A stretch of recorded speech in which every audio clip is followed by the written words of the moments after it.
My nerves were completely shot, so Mel offered me a couple of drags from a cigar to help me settle down. She was the mermaid who taught us that magic was real, the android who crept into our darkest dreams. For one dazzling decade, she was a constant presence, illuminating the silver screen with an aura all her own. Then, just as Hollywood clamored for more, she began to fade away. This is the story of the ascent and retreat of Daryl Hannah, the quiet girl who found her voice in the movies. Daryl Christine Hannah entered the world on December 3, 1960 in Chicago, Illinois. Born to Susan Jean Mezer, a school teacher who would go on to become a producer, and Donald Christian Hannah, a man who ran a tugboat and barge business. On the surface, she was like any other child, but deep down, Daryl grappled with internal struggles that no one around her could possibly grasp. She was intensely shy and felt emotionally cut off, struggling to find her place in the world. School was an ordeal. Even the simplest social gatherings felt like an insurmountable challenge.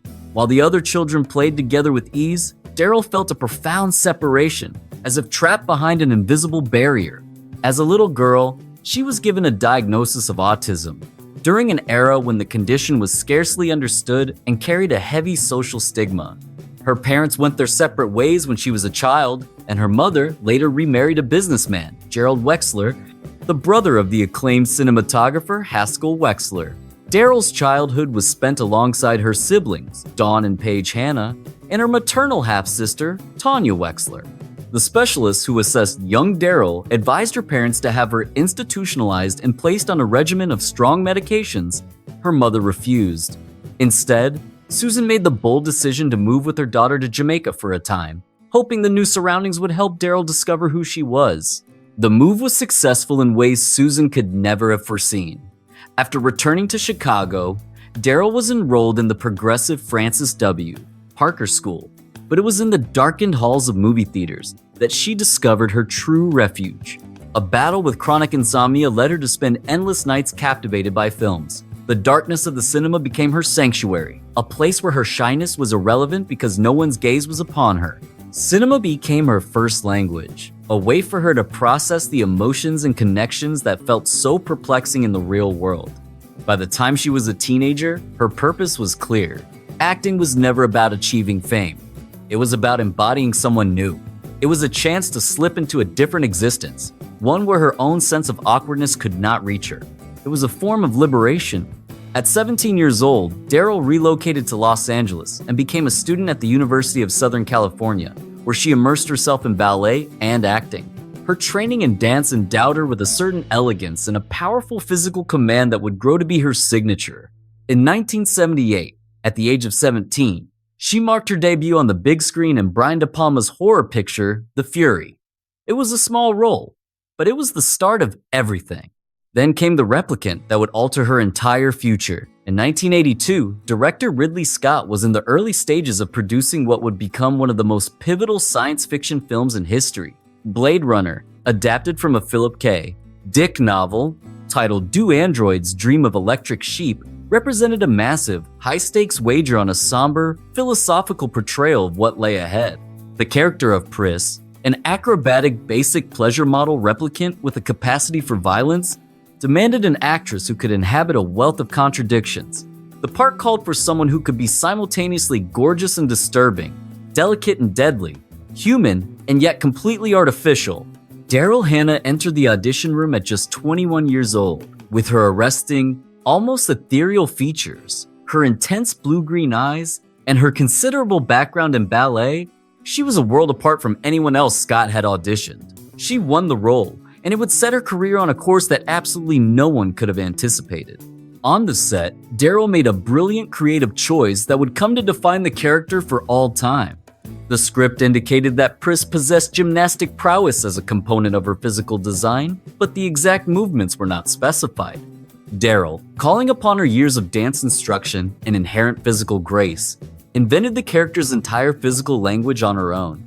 Those unforgettable cartwheels, the way Pris seemed to float through a room like a damaged doll, the acrobatic flips and gestures that made her seem both elegant and menacing, all of it was born from Daryl's own creative spirit and ability. Ridley Scott, realizing the gift he'd been given, started incorporating more and more of these physical details into the movie. The production was arduous. Daryl undertook many of her own stunts, including the physically grueling fight choreography, her legendary appearance, the stark white coat, and the dark, dramatic eye makeup. The blonde hair sculpted into that specific, memorable style, all worked in concert to create a figure that would stick in the public consciousness for generations. When Blade Runner was released in June of 1982, it was a failure at the box office, and critical reviews were deeply split.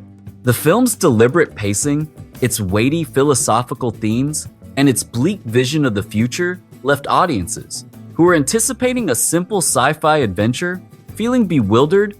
The studio had mandated alterations to Scott's original cut, which included tacking on a voiceover narration and a more optimistic finale. The movie appeared destined to be a forgotten footnote, but Daryl's portrayal of Pris left a permanent mark. The image of her in that coat, her distinct way of moving, the unforgettable scene where she assaults Harrison Ford's character, it was all impossible to forget.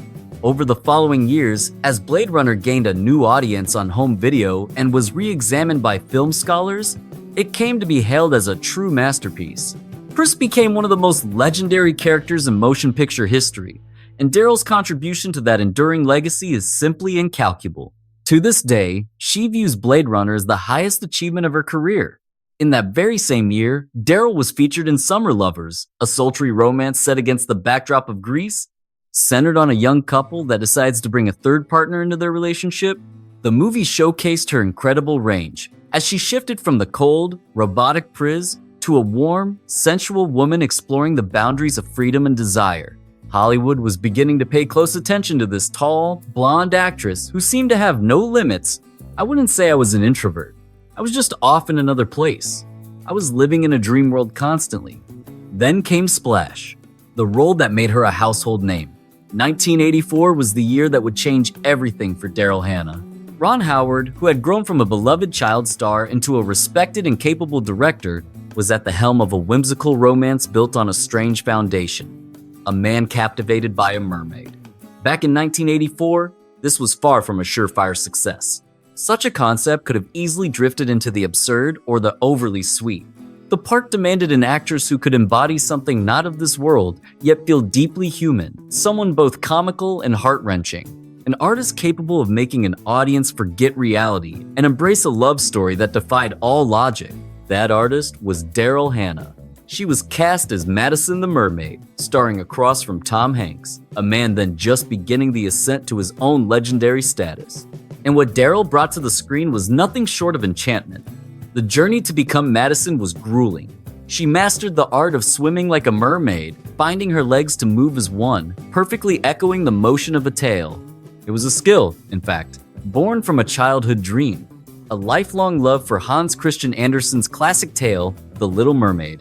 The cinematic mermaid tail she donned was a fully operational marvel, weighing over 35 pounds and turning every moment beneath the waves into a test of endurance. Daryl performed a great deal of her own aquatic stunts, enduring hours underwater for the swimming scenes. Yet, it was her performance, her very essence on screen, that gave the film its soul. Her comedic instincts were flawless. She found the humor in Madison's bewildering new world, never letting the character dissolve into a simple caricature of naivete or sweetness. From attempting to devour a lobster, shell and all, to appearing unclothed at the Statue of Liberty after her garments were lost to the sea, to wrestling with the overwhelming energy of New York City, or piecing together the English language from televisions in a Bloomingdale's department store, Daryl infused every moment with a perfect blend of comedy and profound sincerity. Her connection with Hanks on screen was electric. The chemistry was undeniable. In the pivotal moments when Madison unveils her true self to Alan, and when they choose a life together beneath the waves, Daryl made the emotional weight of their story utterly convincing. The audience had no doubt. This mermaid was truly in love with this man, and the sacrifice she was making was monumental. There was a scene, a seemingly whimsical moment, where Madison plucks her name from a street sign for Madison Avenue. It felt like a charming detail, perfect for a character discovering the quirks of humanity. But then, the unforeseen occurred. That very name, Madison, once a rarity, almost laughably out of place for a girl, skyrocketed in popularity across America in the wake of the film's debut. Families, captivated by the film and utterly charmed by the character, began giving the name Madison to their newborn daughters. And this was no fleeting trend. For decades to come, it would remain a top choice for baby girls, a lasting cultural ripple from a stone no one saw cast. Splash became a colossal success, bringing in nearly $70 million at the box office on a surprisingly small budget. It blossomed into a word-of-mouth phenomenon, a movie that friends insisted other friends simply had to experience. Critics adored it, the public embraced it, and at the very heart of this whirlwind was Daryl Hannah. At only 23 years old, she was now a genuine movie star.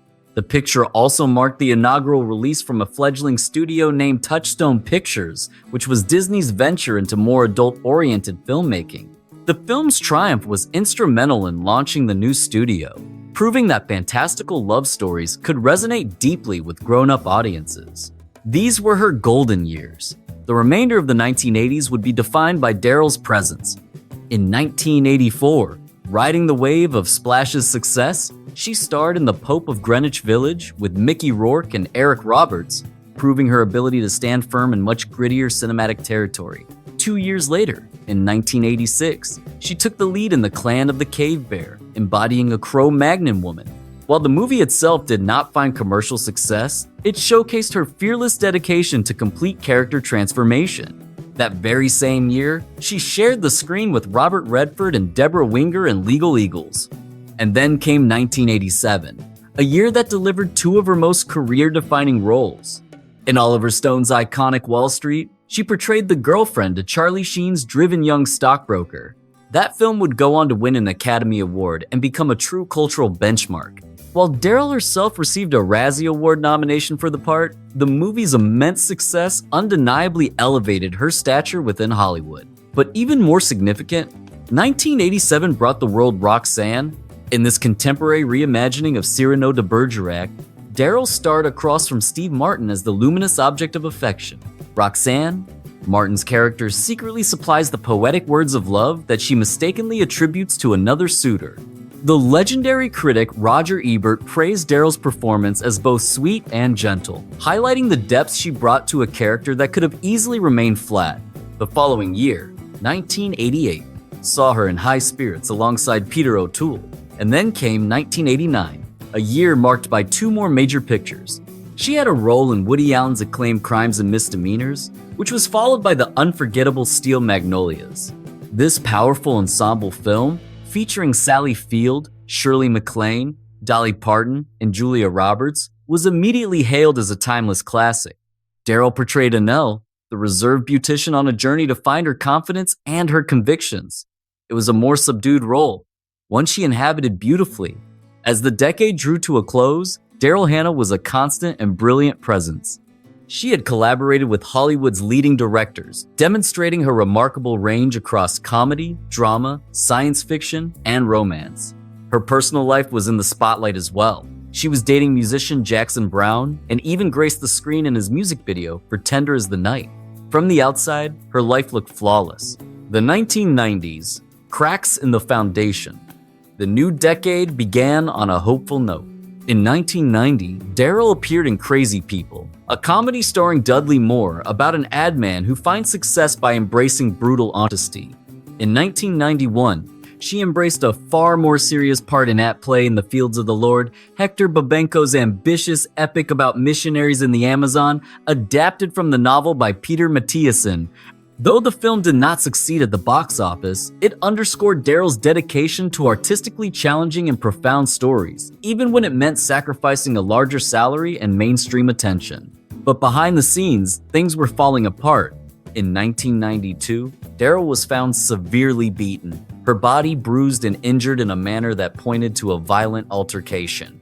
Whispers and accusations immediately began to circulate, pointing the finger at her boyfriend at the time, the celebrated singer-songwriter Jackson Browne. The tabloid press seized upon the story, plastering the shocking claims across their front pages. These were grave allegations, casting a dark shadow over both of their public images. Browne, for his part, forcefully and completely denied any involvement. In a protracted legal fight that would last for years, he would go on to sue Fox Television for defamation over the reporting of the incident. In the end, Browne emerged victorious in the lawsuit, prompting Fox to issue a formal public retraction. The absolute truth of that day's events, however, may forever remain veiled in uncertainty. What is certain is that Daryl and Brown parted ways that year, bringing their 9-year relationship to a close, and the incident would cast a persistent shadow over both of their careers for years to come. For Daryl, this personal upheaval appeared to signal a professional one. She kept on working, yet the prestige and quality of her roles began to wane. In 1992, she was featured in Memoirs of an Invisible Man with Chevy Chase, a science fiction comedy that never quite connected with viewers. The following year, 1993, saw her accept the lead in a made-for-cable reimagining of Attack of the 50-Foot Woman, a campy tribute to the B-movies of the 1950s. It was entertaining, to be sure, but it was not the sort of film that would uphold her standing as a formidable actress. 10 feet deep in front of us, and I'm like, oh no. And Quentin says, dump it. And I'm like, the Grumpy Old Men films in 1993 and 1995 were a different matter. Portraying the daughter of Jack Lemmon's character alongside Walter Matthau, Daryl became part of a beloved ensemble comedy that genuinely connected with audiences and achieved financial success. She earned a Saturn Award for Best Supporting Actress for the initial movie, a clear sign that her talent was still valued. But these were supporting parts, not leading ones. She was now playing the daughter, not the heart of the story. Throughout much of the 1990s, between 1989 and 1994, Daryl's life was also defined by her romance with John F. Kennedy Jr., the son of the late president and one of America's most famous bachelors, for 5 years. Their on-again, off-again relationship ensured she was a constant feature in the gossip pages, far more than on the radar of film critics. When their final breakup came in 1994, it was yet another conclusion in what was unfolding as a decade of endings for Daryl. The remainder of the decade would offer much of the same. She starred in The Tie That Binds in 1995, a thriller centered on adoptive parents confronted by the birth parents demanding their child back. The film passed by with little notice. In 1996, she appeared in Too Much, a comedy featuring Antonio Banderas and Melanie Griffith that also failed to leave a lasting impression. The movies didn't stop, but they grew increasingly forgettable, the type of pictures that would flicker briefly in theaters before disappearing onto the shelves of video stores. She explored the world of theater, taking to the stage in London's renowned West End for a 2000 production of The 7-Year Itch. The reviews were decidedly mixed. Some critics celebrated her luminous beauty and compelling stage presence. Others contended she was miscast, believing the character called for an entirely different kind of artist. In any event, the stage did not blossom into a new path for her career. She made her way back to film, but the projects that awaited her were of an even smaller scale. By the early 2000s, Daryl was working more frequently than ever, but on projects that seldom found a broad viewership.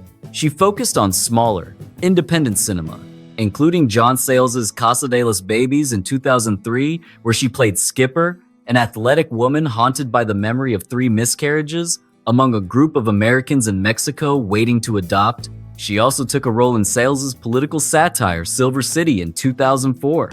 These were precisely the kind of thoughtful, character-rich films she had always yearned to create, but they screened in art houses and at film festivals, not in mainstream multiplexes.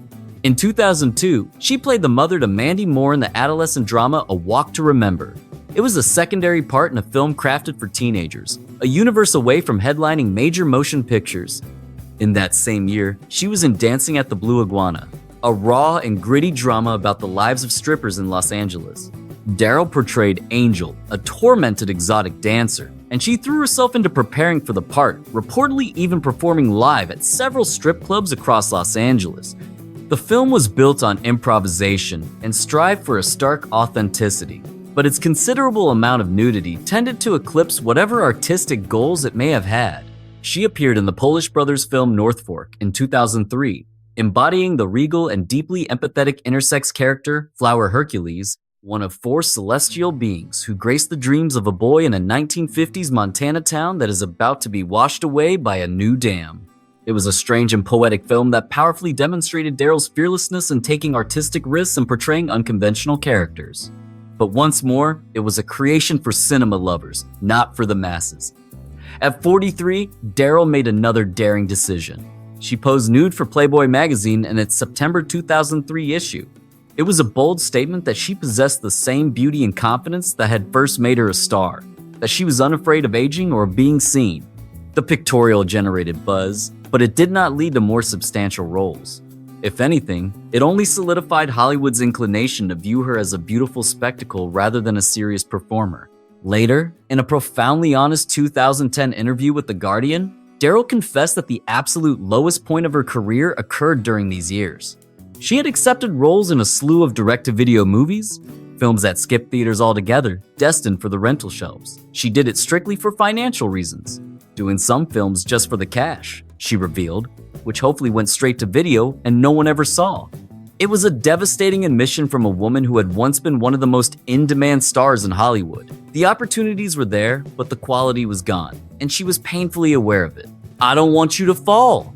"No, because I'm not moving that foot other than to go." The Kill Bill resurrection.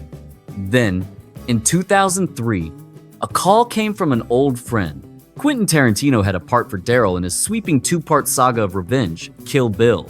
She was to become Elle Driver, a one-eyed assassin and member of the deadly Viper assassination squad whom the bride, played by Uma Thurman, would have to confront, complete with her trademark eye patch and a disposition of pure ruthlessness.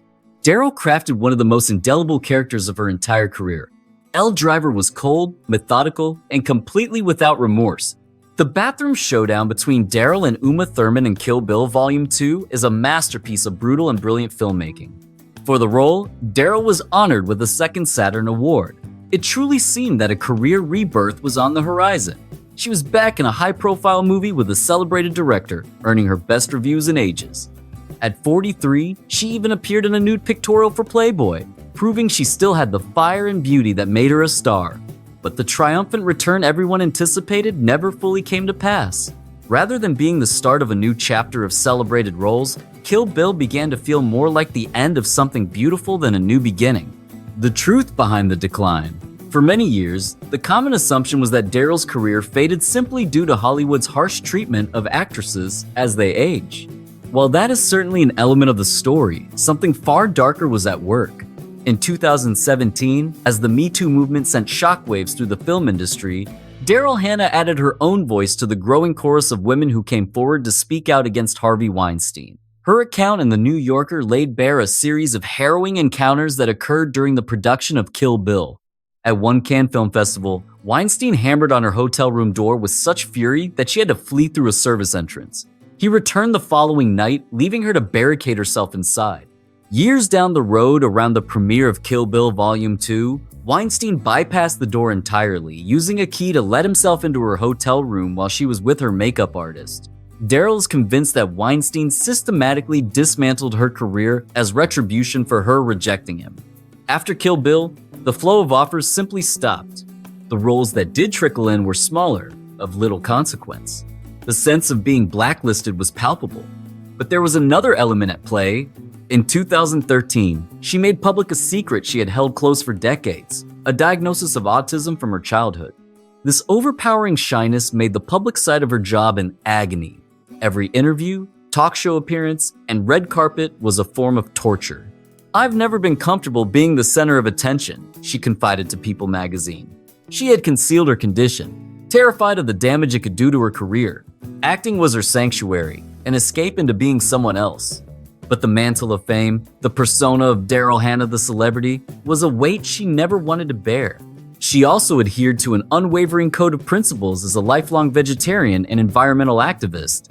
She pushed for ecologically responsible production methods and would turn down projects tied to human rights or environmental scandals. An admirable stance, but a difficult one in an industry that rewards compliance. Forging a new purpose. While the Hollywood machine churned on without her, Daryl was discovering her calling elsewhere. Her environmental work, always a part of her life, moved to the forefront. Through the 2000s and 2010s, she established DH Love Life, a website committed to educating the public on sustainable living. She protested the Keystone XL pipeline, gave a speech at the UN Climate Change Summit, and became a fixture at conferences around the globe. In 2012, she stepped into the role of executive producer for the documentary Greedy Lying Bastards, which tackled climate change denial head-on. She was taken into custody on several occasions for her activism. including a high-profile arrest in 2013 with Robert F. Kennedy Jr. She contributed her time to the boards of several environmental foundations and started the Sustainable Biodiesel Alliance. Her commitment was not for show. Daryl walked the walk, living off the grid in Malibu, her home powered by the sun and her vehicle running on biodiesel. It was a choice that often got her labeled as difficult by a business that prizes conformity. Then, in 2014, Daryl's life became entwined with the legendary musician Neil Young. The relationship's beginning was fraught with controversy, as Young had just begun divorce proceedings with his wife of 36 years. David Crosby, Young's former bandmate, lashed out, calling Daryl a purely poisonous predator, though he offered an apology later. But the noise from the outside world meant little to Neil and Daryl. They had found common ground in their shared love for their art and their passion for activism. In 2018, they were wed in a private ceremony on Young's boat in the San Juan Islands with just 100 guests in attendance. Joni Mitchell and Stephen Stills were among them. The nuptials took place under the light of a nearly full moon, with Young serenading his new wife with Harvest Moon. All phones and cameras were left behind by guests at their hotels. The evening was intimate and utterly perfect. Daryl and Neil made a new home in Ontario, Canada, embracing a life of tranquility on a remote property, far from the whirlwind of Los Angeles. Daryl has since directed a number of films centered on Neil's music, including Paradox in 2018 and Barn in 2021. She still graces the screen on occasion, with a notable role in the Netflix show Sense8 in 2015, but her focus in life has clearly transformed. There is nothing more common than undiscovered genius, a legacy reclaimed. In 2019, Daryl Hannah was immortalized with a star on the Hollywood Walk of Fame, an honor that came many years after her most celebrated work. Looking at the arc of her career, it is hard to shake the question of what might have been. What if Weinstein had not been empowered to end careers on a whim? What if Hollywood celebrated its veteran actresses with the same reverence it shows its veteran actors? What if Daryl hadn't been forced to battle her own quiet nature every time she was in the public eye? But maybe dwelling on those questions misses the true narrative. Daryl Hannah did not fade away because she failed. She charted her own course because she found a calling more meaningful than fame. She chose her principles over a paycheck, her activism over award shows, and a peaceful life in Canada with the man she loves over the grinding gears of the Hollywood system. She has been candid about the trials and the trade-offs required to survive in a business that was never made for someone like her. Today, at 63, Daryl radiates contentment. She is still a creator, a fighter for her beliefs, and a woman living by her own moral compass. She remarked to The Telegraph in 2007, "I feel fulfilled in my life. I love what I do. I'd love to do more of it, but I don't feel desperate like I need validation." That statement holds perhaps the most resonant lesson of Daryl Hannah's story. Success is not defined by how long you stay at the top. It is defined by the wisdom to know when to chart a new course, when to choose your own well-being over the world's demands. Hollywood may have let the memory of Daryl Hannah the movie star dim, but Daryl Hannah the person has built a life rich with purpose. The mermaid who enchanted us all in 1984 did not disappear. She simply swam toward deeper, more tranquil waters, beyond the reach of the spotlight's glare, where she could finally, truly be herself. If you were touched by this look into Daryl Hannah's incredible journey, please give this video a like and subscribe to our channel for more stories on the stars who created our most cherished memories. Until our next story, keep those memories alive.